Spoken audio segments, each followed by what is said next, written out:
हुकूमत साजी का सिलसिला चूंकि अब शुरू है, ये बताएं कि नून लीग पीपल्स पार्टी को दावत दे चुकी है, लेकिन पीपल्स पार्टी जो है वो ये दावा कर रही है कि हम अपनी हुकूमत बनाने की कोशिश करेंगे। पीपल्स पार्टी खुद से ख्वाहिशमंद है कि वो यहाँ पे हुकूमत बनाए। तो अगर पीपल्स पार्टी नून लीग की जानिब से जो हुकूमत साजी के लिए जो ऑफर है कि भाई आप हमारी कोalition में आए, उसे अगर नहीं मानती, अपने ही स्टांस पे रहती है कि भाई हमारा प्राइम मिनिस्टर आना चाहिए, हमारी गवर्नमेंट आनी चाहिए, आप हमारी कोalition में आए, तो उस सूरत में नून लीग की क्या पॉलिसी, क्या सोच होगी? जी, दोनों लीडरान के दरमियान गुफ्तगू हुई है, जरदारी साहब की और शहबाज साहब की, और अभी तो हर चीज़ मुमकिनात के अंदर है। अगरचे पीडीएम की जो हुकूमत थी 2022 से 23 तक, उसके अंदर एक मुस्बत तजर्बा रहा हुकूमत का, और काबीना में और पार्लियामान में बहुत अच्छा ताउन देखने में आया। लेकिन हालिया हफ्तों में बिलावल भुट्टो जरदारी की अपनी जो तकारीर हैं वो हमारे आड़े आ रही हैं कि उन्होंने जिस किस्म के ज़ाती हमले मोहम्मद नवाज शरीफ और मरीम नवाज साहिबा पे किए हैं, उसकी वजह से मुश्किल ज़रूर होगी, लेकिन जो आने वाला सियासी मंजर है उसके अंदर बहरहाल एक चूंकि कोalition रह चुकी है 16 महीने की, तो इसको हम तो मुस्बित नज़र से देख रहे हैं। सही है। तो सर ये बताएं मुझे कि बिलावल भुट्टो जरदारी पे इतराज आ रहा है, तो जरदारी साहब फिर एक्सेप्टेबल हो सकते हैं? नहीं, ये कहना मुमकिन नहीं। आई थिंक फैसला तो पाकिस्तान पीपल्स पार्टी के तौर पर होगा, बिलावल साहब की इंडिविजुअल पर नहीं होगा। तो ये पार्टी मिलकर ये फैसला करेगी। करीब पार्लियामानी पार्टी की मीटिंग भी कॉल हो जाएगी, तो वो सब जो अब नौमुंतखब अरकान हैं उनकी राय से ही ये फैसला किया जाएगा। लेकिन मुशावरत सबसे होगी। जिस तरह मैंने कहा, पीडीएम की हुकूमत में हमारे एमक्यूएम से बहुत अच्छे मरासिम रहे हैं और उन्होंने इसका एतराफ़ भी किया है, दूसरी जमातों के साथ भी रहे हैं, मुस्लिम लीग काफ के साथ रहे हैं, तो लिहाजा मुस्लिम लीग नून भी एक मजबूत पोजीशन में है।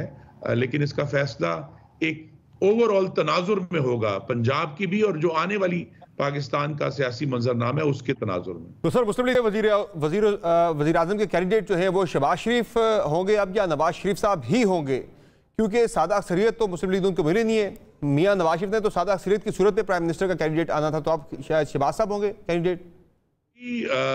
पार्टी तो बिलाशुबा अपने कायद को ही चाहते हैं कि वो वजीर आजम बने, लेकिन आपको मालूम है कि इलेक्शन से एक दिन पहले सदर पार्टी शहबाज शरीफ साहब ने कहा था कि अगर सादा अक्सरियत मिली फिर तो हर सूरत नवाज शरीफ हमारे उम्मीदवार होंगे, लेकिन अगर सादा अक्सरियत से कम रहा मामला तो फिर इस पर मुशावरत होगी। तो लिहाजा अब मुशावरत का अमल जारी है।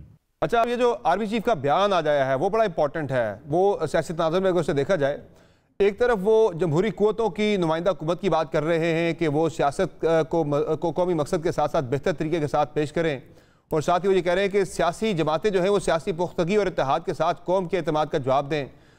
वो तकसीम और जो अनारकी की सियासत है उसको ख़त्म करके आगे बढ़ने की बात कर रहे हैं। तो ऐसे में फिर आप क्या समझते हैं कि ये तहरीक इंसाफ भी इसमें शामिल है जो वो इंक्लूसिविटी की बात कर रहे हैं? उनके अरकान जो अगर एक अलहदा कोई ग्रुपिंग बनाना चाहते हैं जो कि अब आज़ाद हैसियत में है तो वो बना सकते हैं। असल उनका जो इशारा है वो इस तरफ है कि अब 2021 के बरक्स कौमी असम्बली में हुकूमत के वज़रा डेस्कों पर चढ़कर अपोजिशन को किताबें नहीं मारेंगे, और फाकी वज़रा जो हैं वो अपनी नशिस्तें छोड़कर आकर अपोजिशन लीडर को फ्लोर ऑफ द हाउस पर गालियां नहीं देंगे।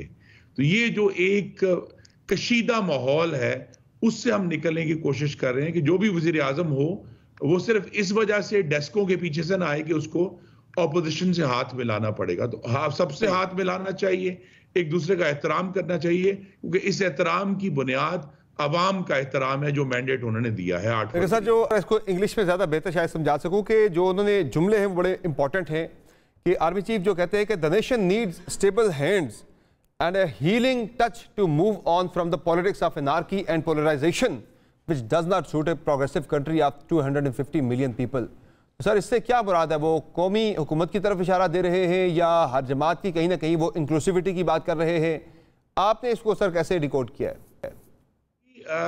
लेकिन इसका ये मतलब नहीं कि आप इक़्तिदार में शामिल हो, आप अपोजिशन में रहकर भी जो शराफत की और एहतराम की सियासत कर सकते हैं, बाहमी जो एक दूसरे के लिए आपने इज्जत करनी है तो उसके लिए बात यह कि जो दोनों साइडें हैं ऐवान की, वो अगर इस पर मुत्फिक हो, जैसा कि मेरी तवक्को है कि होगा, तो उसमें फिर सबसे बात हो सकती है। और अभी क्योंकि आज़ाद अरकान सबको साबिक हुक्मरान जमात के खाते में डाल देना दुरुस्त नहीं है।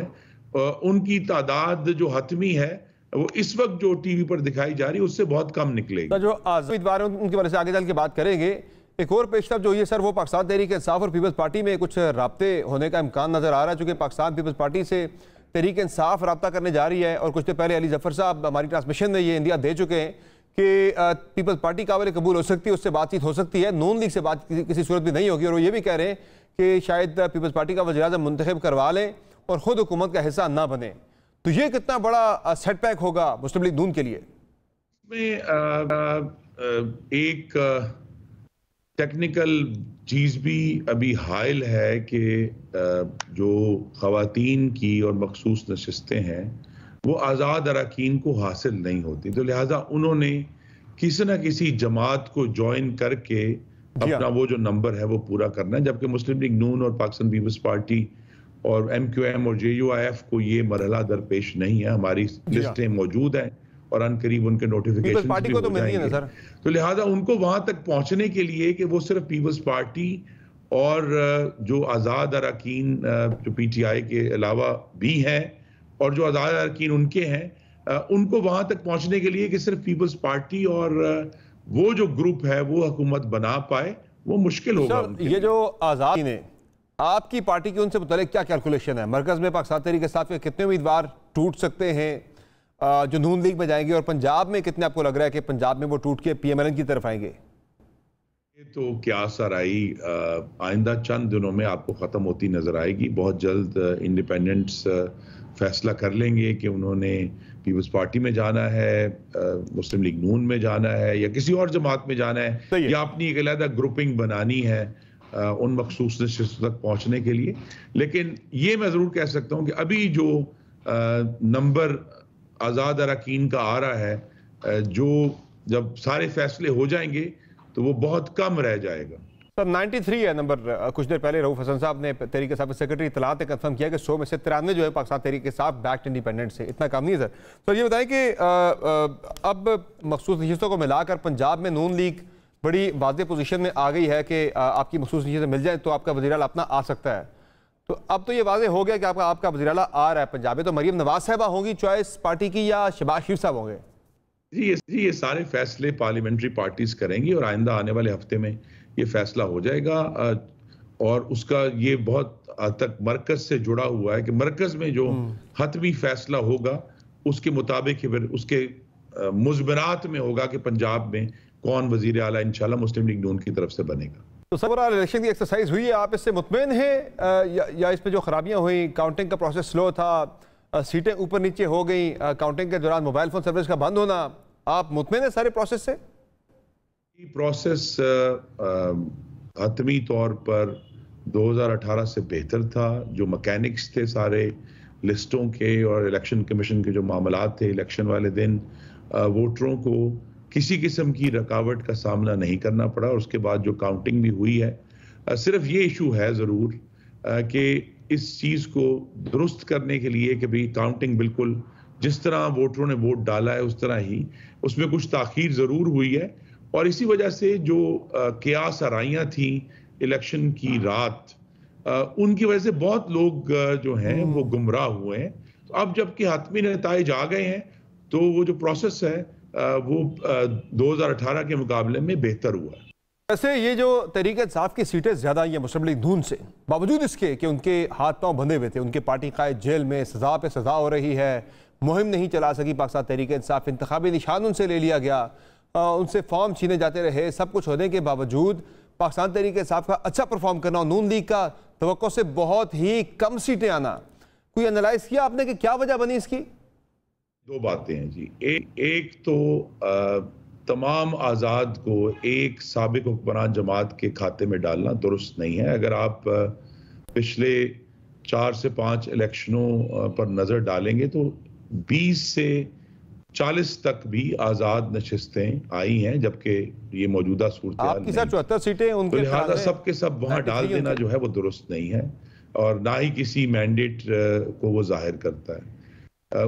उसके साथ ही जुड़ा हुआ सवाल है कि मुस्लिम लीग नून ने एसेंशली 2018 के मुकाबले में थोड़ी बेहतरी हासिल की है अपनी नशिस्तों में, तो लिहाजा ये हमारे लिए ज़रूर आने वाले दिनों के लिए एक चैलेंज है कि हम पार्टी में फैसला साजी के अमल को कैसे बेहतर करते हैं। और सबसे बड़ा चैलेंज जो सामने आया है वो ये है कि जो नए वोटर हैं उनके साथ हमारा इब्लाग यानी कम्युनिकेशन का तरीक़ेकार जो है उसको हमें बेहतर करने की जरूरत है। बिल्कुल, वो जिस यूथ का मियां साहब बार बार जिक्र करते रहे वो लगता है फिक्रमंद थे कैंपेन के दौरान कि ये यूथ ही जो है हमें हरवा ना दे, कहीं वोट कहीं और ना डाल दे जाके, तो वो ऐसा हुआ है।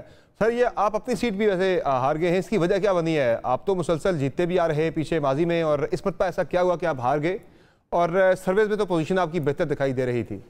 वो एक हम सबके लिए सेटबैक जरूर है, लेकिन उसमें कुछ बड़े बड़े सवालिया निशान भी पोलिंग के दौरान उठे हैं, लेकिन गुजरांवाला के वोटरों का फैसला है जिसकी बुनियाद पर हम अब आगे चलेंगे।